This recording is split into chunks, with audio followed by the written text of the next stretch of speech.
Each relationship that I have now with those who I have it with have been severed. Every person's fight is different. What's a fight for you might not be a fight for someone else. It all depends on you. Do all that time in jail, is it worth it? But you'll only know when you go through it, because you don't know who's gonna die while you're in jail. That shit's not stamped. You don't know what's gonna happen.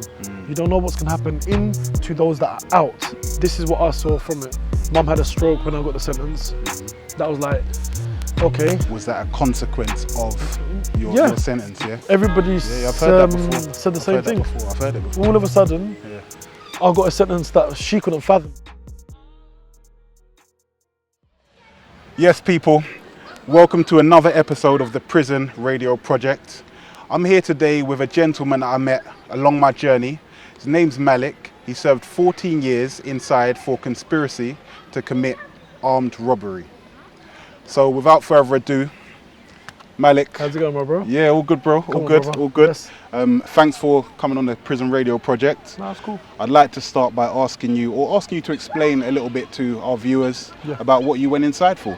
So basically, I was arrested for conspiracy to commit robbery. Okay. That's the charge. Right. And within that, that's for cash and transit vans. Like basically, it's called on the roads, the trays. Okay. That was what the charge was for. So yeah. Okay. Conspiracy to commit robbery. Right. So it's licking the trays. Right. That's what the ultimate theme of the charge was, basically. Okay. But on charge papers, it comes as conspiracy to commit robbery. Right. Okay, so let's just delve a little bit into your background. Yeah, sure. Right. How did you end up getting involved in what went prison for? That's right, yeah. So yeah, this can go far as you like or as close as you like. The short version is this, that I was working and then I still had old associates and we got involved in something to make some money, which was namely what I went to prison for. And I got tied into that, got arrested, well, was on surveillance for some time, and I got indicted and got sentenced. Okay, cool. That's the short version. I got it. So you said you was working? Yeah, I was working in a gym. Yeah. Doing some customer service, memberships and all of that. Then things started getting tough and I reverted back to trying to find other ways of making money. Right. And the easier one, because you're working for a company, there's managers, there's hierarchy, and sometimes, you know, these human beings with these positions, they sometimes they use that as abuse. Right. So when you're going through all of that, you think to yourself, hold on, like you got a matey and you're like, hold on, let me just get involved in something else. And yeah, it just happened like that, basically. Okay, all right. Go ahead. Yeah. Okay. Cool. So, was that your first offence, or had you been doing? No. I've had a stint before that. I was given 5-year sentence, so I had to do 2.5, but that was parole as well. Right. Old law. And what was that for? Street robberies, basically, like to some level of forms. Basic street robberies back in the day, and they were issuing these type of sentences for them ages. Right. So 5-year was the first one, do 2.5, and then this would be the main second one, 14, and then the EDS, extended sentence. Okay. So yeah. So robbery is really like that's your background. It became like that. It became like that. Okay. Selling drugs and all of that were really my thing. Never really got into that. Never tapped into that much. So yeah, I stuck with what I knew, from who I knew. Okay. So let me ask you a question, because you said you went inside first for 5 years. Yeah, serve 2.5. Serve 2.5. Yeah. So, what made you decide? I mean, first of all, what was that experience like? So the first 2.5 sentence. The first. And then, why did you come out and feel the need to go on to revert back to the old ways? Before, I would say the time that elapsed between the first and the recent one was 5 years. Okay. So this is important to say first and foremost, because 5 years, I was in the free world, Yep. working, developing, progressing, and then I had a setback, and that setback kind of made me a little bit, what can I say, volatile. Right. And in that volatility, I got involved in what I just said earlier. Okay, that's cool. So, prison, it's not a nice place, right? You've done this 2.5-year sentence. Then, yes. All right, then you've had your setback, and Yes. you've decided to go back into crime. Did the thought not occur to you that you might end up back in prison again? This is another thing now. People may differ in view in how long or how much or whatever. The ratios are different, but I think when you're on road for a while, you do forget.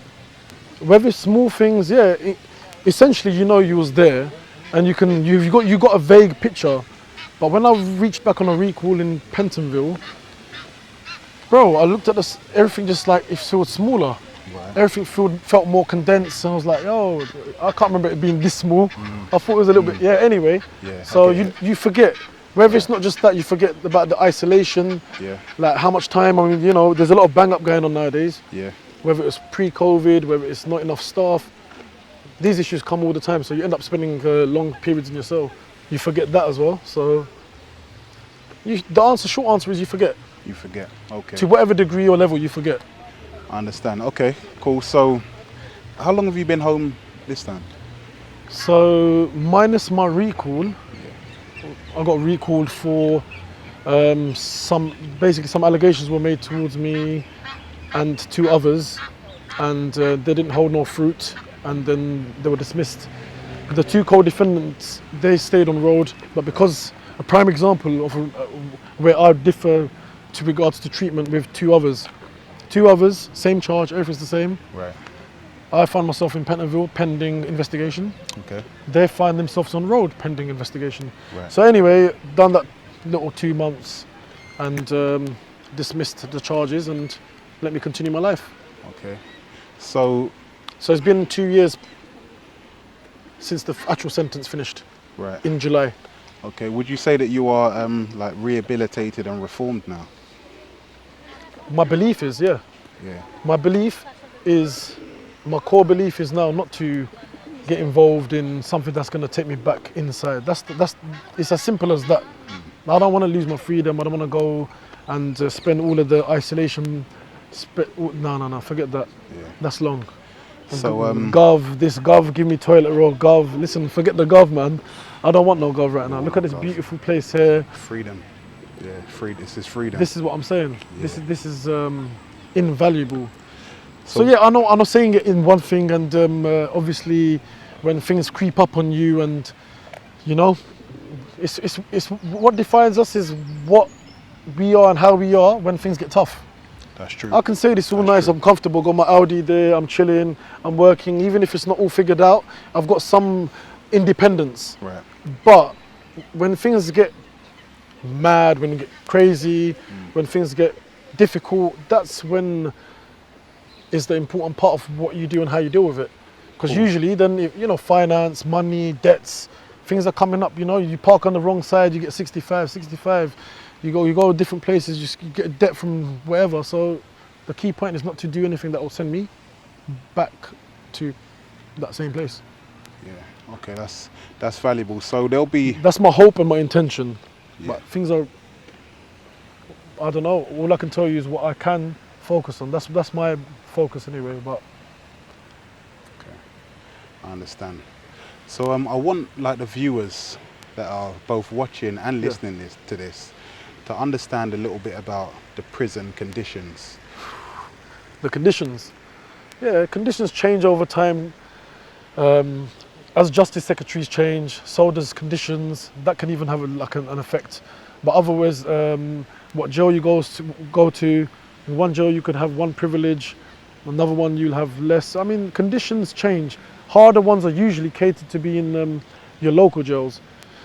Or in another way, if you're trying to make money, that could be the best jail. But it's all about perspective.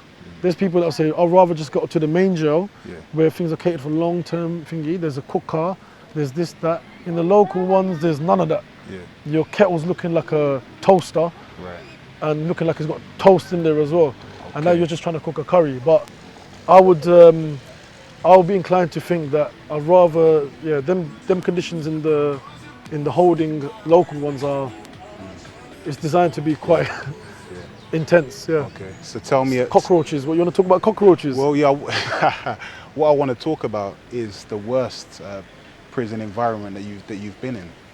See, worse depends on the person and perspective. Yeah. For me, worse is... In your personal... Yeah, so my personal worse is cockroaches. When you got phobia for all these creepy creatures and that, and 2 a.m. and 3 a.m. they are en masse, it's war. They are in your space and they've got all of the things going on, the diseases, whatnot. Yeah. They look messed up. That's my test. Yeah. Or being locked in a small space. Yeah. I suffer from claustrophobia, so I don't even use lifts. Right. So that's my own personal thing. Obviously, everyone's got their own little whatever. Yeah. But Yeah, that's so, more important to me. So how did you deal with the cockroach element of it? Yes. How the inmates deal with that? Yeah, so you'll find if you was a fly on my wall, you'd see me at 3 a.m.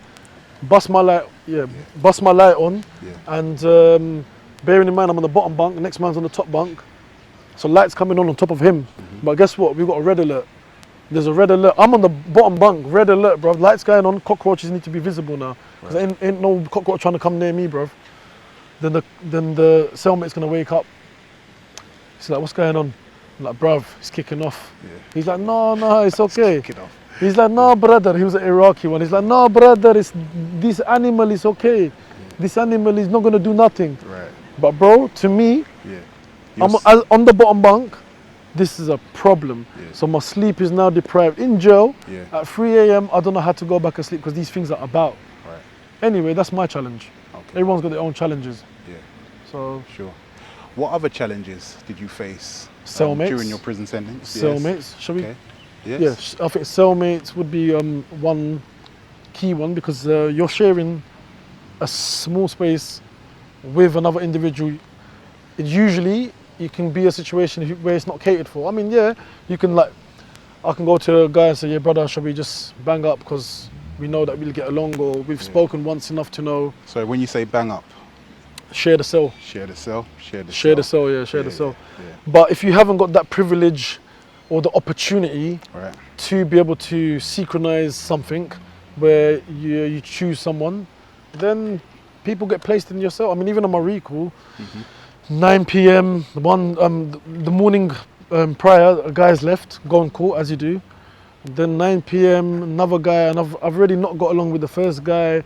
So 9 p.m. someone's coming, I'm going to my door. I'm like, before they slap the person in, I've got to quickly announce myself. Right. Am I accepting you or not? Because this is what it's come down to. Okay. So I've gone over just to make sure, because by the time that he's in and they shut the door, I already had a commotion and it was going to get problematic. And I was thinking to myself, bro, I'm trying to keep an eye on my freedom. This is a direct setback. So anyway, we come to an agreement. He left the cell. Right. Direct reason was the issue. Right. So then another guy's there at 9 p.m. but he seemed okay. We done a little introduction at the door with the govs. Right. I'm not letting him put him in and shut the door. Yeah. We need to have a conversation. It needs to be quick. Yeah. You need to be astute. Yeah. You need to be intuitive. Yeah. And if you're not, then suffer the consequences. Which it doesn't have to be much. You can just obviously fall out and kick each other out. But it's long, bro. Yeah. It's long. Yeah. Yeah. Like going through all of that's a headache. So did you ever end up like in a cell with someone that you just didn't get on with? All right, let me create a picture here. Yeah? Yeah. So imagine you're in the 6x4 Yeah.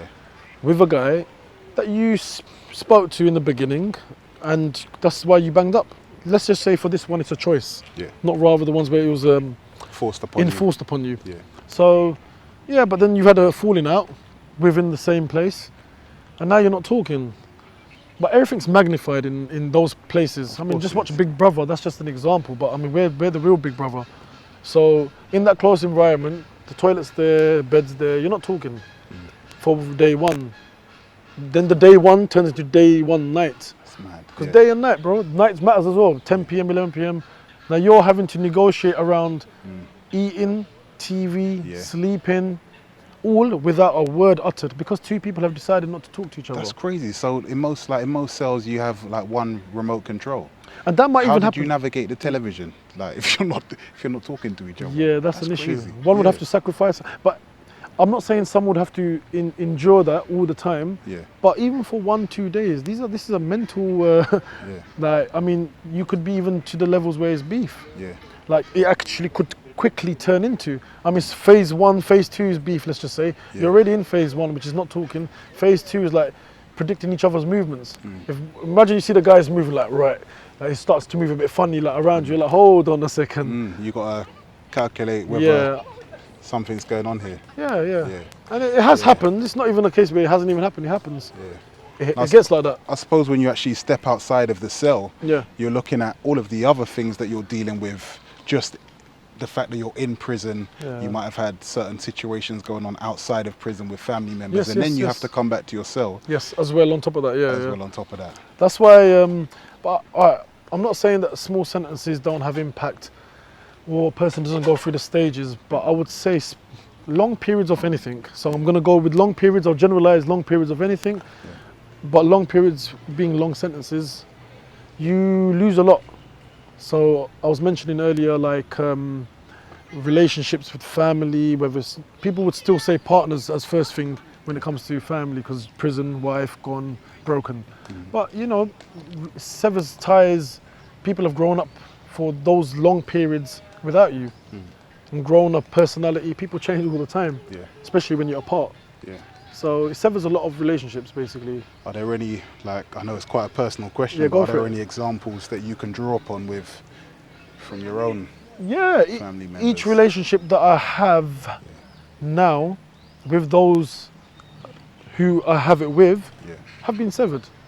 And I'm trying to work on some of them. Some of them are destroyed. Some of them are unsalvageable. And I know it, but I'm still going through the stages of understanding it. See, knowing something and understanding it, two different things. Or it can be two different things. And right now I'm going through the stages myself. But it does. It has an impact. It has an impact. Long periods has an impact. And obviously it differs from person to person. But Okay. Yeah. Thanks for sharing that with no, us. that's right. So I remember like seeing you inside. Obviously, we met in open conditions. Open conditions, bro. So you used to attend Jummah on Friday. on a Friday. Yes. So I'm assuming that you're a man of faith, of the Islamic Yeah, faith. I'm Muslim. Yeah. You're Muslim. Did you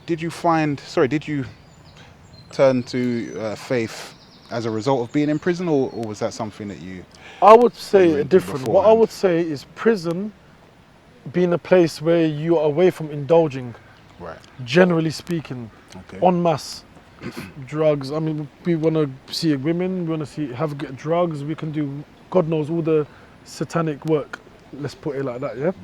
But in prison, it's a time to reflect for those that wish to reflect. Right. So upon that reflection, I decided to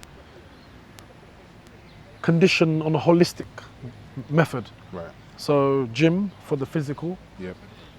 and for my peace, obviously what I believe in, my religion. I'm able to try at least to exercise it to give me peace, because that's what Islam is. The first thing Islam is defined as is peace. Right. As-salam, is-salam, peace. So yeah, I was trying to find that peace at a time when I can exercise it, when I'm away from all the bad things, shall I say, and it's going to give me something within, like tranquility. So of course it was a no-brainer. Okay, I understand. So my next question, that leads me on to, what was it like being a Muslim in prison, which is to some a racist institution? Yeah, I think this question is too broad. You'll have to narrow the question down, because there's so much different ways that this question can be answered, and I'm not sure which direction to go. So you're going to have to help me there. Take it as it came to you. All right. How you perceive it. Repeat the question again, then. Let me try that. Okay. So with the prison having the stigma of being a racist institution, how was your experience as being a Muslim in prison? I would say every now and again there's little violations that would happen systemically, but ultimately they allow you to exercise your faith. They give you literature, they give you space to exercise your religion. So, and was that in all of the institutions that you went to, or? There's different stages. In my younger stages, it was different, I suppose, in like how the religion was perceived, and a lot of obviously the connotations what the religion has nowadays was having within the prison establishment with like the officers or what have you. So yeah, there's discrimination's always going to be there in some way or form, whether it's outside or inside. That doesn't change much. It's just how it's how the discrimination is applied is different because we're in different conditions. But otherwise, that aspect of it, I would say discrimination or racism or that aspect is the same anywhere. In any establishment, any workplace, there's all, just because it's a prison establishment, there's one party that's in charge of another party, it happens. But generally speaking, fundamentally, you can exercise your religion. And that's the important part, because some people in some places, I imagine in the world, are not able to exercise it like that. Not just go to the library and get some literature, go to the mosque. So it's a good thing. Okay, that's good. So you've been home for 2 years now? Next month is 2 years. That's right. Nice. How are you feeling? I will always value my freedom. I will always value my freedom, especially even with the recall, even if it was a couple of months. But whatever the case, I value my freedom. I know it in my heart. I must stay out. You got to take in consideration when a person's saying something, I'm thinking of it like age, time spent, served, and all the other variables. I'll be a fool to, especially a license. It's an important one as well. License. Very important. Very important. So what do you mean by license for the people? License is that terminology. How long the probation service, the system, have me to answer to. Like I have to answer to them at their beck and call, first and foremost, and that's usually organised week by week and on appointment basis. So, and they have the power to send me back if they feel I'm not meeting their criterias to stay out. And that license varies for people. Mine is till 2026. Wow, that's a long time. Okay, that's fine. I understand. So, I mean, what are some of the challenges that you've faced since coming home? So I'll give you an example for myself. I'm a qualified mortgage advisor. Have a great reputation in the industry, lots of years of experience. But when I came home, no institution would take me because I have a serious offence on my record, which made it difficult to find, work, especially decent work. Good work. Good work. Have you faced any challenges of the like, or? I was fortunate, I'd say, because what I wanted was something very simple. I just wanted a job that pays. I didn't care where it was so much. Like obviously I filtered through, I was like retail, customer service, something along that line. And within where we were, Spring Hill, open conditions, I was able to acquire a job from there. I'm still working for them. And that's my bread and butter. That pays for my food and all the other necessities. It's not easy. Inflation is a thing. Stagnant wages is a thing. Living expense is a thing. These are all things. So I'm far from comfortable, but I'm content, or more content than I would be because of my experiences and what makes me real. We were surviving 1 week per week on a canteen that we had to pre-order. So from that £12 a week or whatever, if you're lucky, obviously getting money sent in is another thing, but £12 a week, if you ain't got money coming in, that's the budget, phone, credit, food. So if we can do that outside, we can have some constraints inside as well. I like the way you've put that. So you've come a long way, because when you the first crime, sort of your first involvement in robbery was based on like not having enough, wanting more money, right? Because you was working at the time. What did you say first? When you first got involved with like crime and robbery. No, the first time it was actually different. First time was when I was 18, 17. I was about 18 when it all started, more or less, and late 19, early 20s when I went in. So that time I had my own flat through social services, and they gave me I had a flat and didn't really know how to manage it. So when you actually get a flat, you got to realise you got to cook, there has to be food coming in some way or form, whether it's a microwave, whether it's an oven, or whether it's actually cooking on a stove. But food needs to be made and consumed. Money. If I was eating takeaways every day, that money needs to come from somewhere. If I want to, I smoke weed, so if I want to buy a weed, that needs to come from somewhere. True. And those somewheres were the robberies. Right. And whatever else luxury I could acquire from the money that I would get, but that was essentially how short-sighted it was. Yeah. Let's put that spin on it. Yeah. Let's throw it like that. That's how short-sighted it was. Right. Unfortunately, but again, as a lesson, Yeah. I'd call it hindsight. Hindsight. Okay, it's cool. So with hindsight, going back to how you said you were 18 18, then. 19, when it all started to turn a bit That's rapid, right. yeah. What would you say to an 18-year-old now that has the same mindset that you had then to change the trajectory The of trajectory their of path? Yeah. Well, I think what I would say now would only probably reach out those that can understand and that have some logic. Because there's a lot of people I've met inside, they're smart. They can understand the basics of understanding a concept, an idea, a thought, a premise. Yeah. There's people that can understand. So they would also be able to agree, I would say. Right. At that age, look a little more ahead. Because I mean, education is important. I'll say education, not just your literacy, numeracy, but educating your mind to other things that are outside of your realm. Right. Whether it's geographically, whether it's looking at reading a book, understanding things better. But if someone's 18, don't live to regret. First and foremost, think about yourself ahead.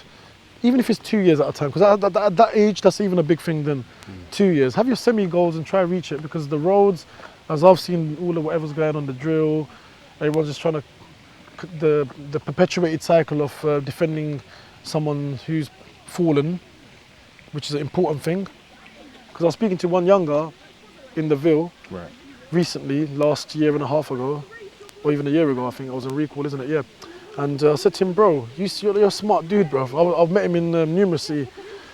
And this young guy was smart, articulate, humorous. So I was thinking to myself, hold on, this guy's got ability, and he's even talking about money in other legitimate way. I was like, bro, you can apply yourself different. But he's involved in, obviously, the gang. People have fallen, retaliation must take place. I said, does that really can't you stop the cycle? I said, no, because that guy's still dead. And that guy was my guy. So anyway, I won't even knock or say to people, oh, bruv, you know, I'm not even here to preach about how one person should respond to something. Because I learned from one point in my life, every person's fight is different. What's a fight for you might not be fight for someone else. It's true. It all depends on you. It won't change the outcome. A fight will still take place. What it took place for varies. So everybody fights for a different cause. To you, one it might be minute, to another one is a major. It all depends on who we are and our values. But 18, bruv, make money, save money, try get into business, do something legitimately. I mean, even if you follow the process, let's say the process, you start work if you can, yeah. If you're not trying to get educated and follow that trajectory, just get a job within the industry, whatever you feel you can. Retail's usually the entry point. Work a couple of years, save money. You're probably at your mum's house. All right, you're not going to get the best of everything, but you can hustle hard, work, do hours, do various other things, and educate yourself. And by 21, things are a little easier and a little bit more set. But yeah, it all depends on the person. It all depends on the person. If you're in a certain type of crowd, saying all of this is all good because you're still in that crowd every day. So this is just words echoing. So it's who you surround Yeah, yourself with. after you press pause or off, then it's like, yeah, brother, let's go. That thing's got to be done. The responsibilities are still there. Money still needs to be made. The line's still running for most men drugs. The line's still running. Yeah, cool. The guy was talking sense or the guy weren't, but the line's still running, bro. We need to still do this. Next thing, you're in jail. But it gets like that. That's it. It all depends on the person. I think by the time you hit a certain age as well, that's an important factor. Yeah. Wisdom, age. Yeah. How many sentences? We laugh within my Cody's, like when we were about to get sentenced, like, bruv. The next man said to me, my Cody, have you got another bird in you? I was like, bro, nah. He's like, yeah, I think I got a pigeon. Yeah. You're just being facetious like about it, but yeah, too much bird, is life going, isn't it? It's not just the numbers of anything, it's numbers of your life. That's right. So how much more numbers need to go down? It's a waste of life. It's a waste of life, especially if you feel within yourself you've got potential. Yeah. Because that's the most important thing. There's a lot of smart people that know that they're smart. Because you can see what else is around you. You can see. And if you can see that you've got potential, then use that as well somewhere else. Somewhere that's not going to take you to jail for a long time. So See, a lot of young people watching this will probably take in what you've just said and be like, do you know what? What I'm getting right now is worth doing a bird in prison. Yeah. But how much bird though? Because I've asked that $64 million question, $64 million. Like if you got $64 million, how much time would you do? But we're talking crazy numbers, aren't we, just now? Because it's a utopian. But even ask a person this, like within whatever they're doing now, currently, not what they, like a hypothetical, whatever they're doing, whether it's food, whatever, you're making peas, you got things coming in, but when it goes down, are you happy with doing, especially if you've got belief as well, because if you've got belief, you know, yeah, what goes around comes around. If you're selling A-class, a lot's happening. Without getting political, it's an ugly thing that's happening, and you're part of that process. So if you believe in karma, even from that side, or from the other side, when you get bagged and you go to jail, if you was big enough in the food game, you're getting a big enough sentence. So respect it but hate it, or it is hand in hand. Do all that time in jail, is it worth it? But you'll only know when you go through it, because you don't know who's going to die while you're in jail. That shit's not stamped. You don't know what's going to happen. You don't know what's going to happen into those that are out, that you used to once. Because identity is not just you, but who you've associated with, like who you've tied with, whether it's a wife, your mum, your sister. These are your close people. Imagine they start falling. Okay, cool, it's part of the process. You can also have the attitude that it happens. Does it really need to, like that? Anyway, everyone's got a different take, but this is what I saw from it. Mum had a stroke when I got the sentence. That was like, okay. Was that a consequence of your sentence, yeah? Everybody's I've heard that before. Said the same thing. I've heard it before. All of a sudden, I got a sentence that she couldn't fathom. Yeah. I think I couldn't fathom it, to be honest, but yeah. So you mentioned a few consequences that came from your prison experience. Yeah. What would you say has had the most detrimental impact since coming home? I would say the most being the operative word, yeah? Most. How it had reverberations on my relationship with my partner, whom I have a child with now. I would say that was the one that got severed the most. That's the one that impacted the most. I would say, yeah. Okay. Cool. Are you happy to like elaborate more on that one? Not really. It's a bit too personally deep for me to want to divulge. But I would just put it as that relationship suffered, and there's a beautiful son I have. He's 2.5 years old. But the impact was quite strong. So yeah, it's not easy, but yeah, that's cool. So I guess my closing question, and I feel like you've given us a lot of valuable pieces of information to take away today, Malik. Plenty of insights. So if you could go back in time to an 18-year-old you, what would you do differently? What would you have done differently, should I say? Do you know what? Following the process or the system up to a point with education. So I believe, again, education is very important. Even good to be with numbers, literate. So even computer literate. It's important to be able to do all of that from the school and the process that goes with it. And then find what I like, and business, entrepreneurship. Right. I mean, this is what I would, in hindsight, if hindsight we're talking, and I could tell the younger me which way to go, son. I'd say stay in school, educate, put some work in, be smart, both road-wise and other ways, keep alert, and keep fit, healthy, get into the business side of things. Right. So do your business studies, progress that through the stages, from entry, intermediary, and going further advanced, college, wherever. Understand business, and then find your way into achieving it. Whatever the business may be or whatever the plan is, be your own boss. Because if we can do things, if we feel we're smart enough and we have the potential, then why not? The younger me, get a business, get a chain. I know it's ambitious, but that would have been the plan. Wow. To the younger me. I mean, I can even do that now, but I'm just saying, for that time, it would have been more. Well, the earlier you start is always gonna. It would have bore more fruit at an earlier stage. So the young person doing that at that, there's people that are doing that at this age. 21s, I've met people into business at early stages.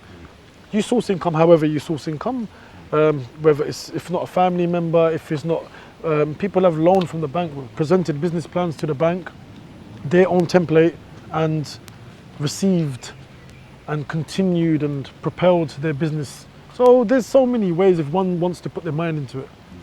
But yeah, business, make money. The right way, make lots of it as well. So that way now we're talking lots of money and we're talking about something that you pushed off the ground. People open up chicken shops, barber shops. People open up so many different things. Find your niche and push. Network. Networking is a great thing. Network. Be smart. You don't have to just be on the roads. There's other places. Oh, Malik, man, you really have, you blessed us with some gems, some knowledge, some wisdom. And I just hope that you guys at home got something out of that. So I'd like to thank you for coming on to the Prison Radio Project, Malik. No, thank you. It was interesting. And, yeah, just, you know. It was nice seeing you after a long time, bro, man. I'm telling you. Yeah, likewise. Nice, likewise, trust me. Likewise. Cool, bro. Respect, Bless up. Man. Guys at home, you've been blessed with another episode of the Prison Radio Project. Like I said before, I hope you took something out of that. As always, like, share, subscribe, tell a friend to tell a friend, and we'll see you on the next episode. I'm out.